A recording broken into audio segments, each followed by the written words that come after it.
compare yourself to anyone else. You're just right the way you are, big guy. Oh, those are significant variations. My goodness. Oh, you're an interesting guess. One of you will do. I'll go with you. Bless you. Yeah, it was an aggressive sneeze. I was trying to assert my dominance. Because I bet when you sneeze, it's like, achoo! Achoo! I was well known in high school for my very loud sneezes. I don't sneeze like, achoo! No proper...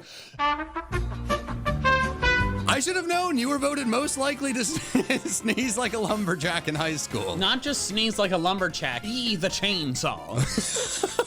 I'm very taken aback of what has transpired. So I will let you know that the duck that I caught, it quacked its final quack, and it's 5'7". Old duck is 5'7"? Didn't think that would be the case. Well, I caught Paldean Tauros, which is 4'7". I was only 1 inch off.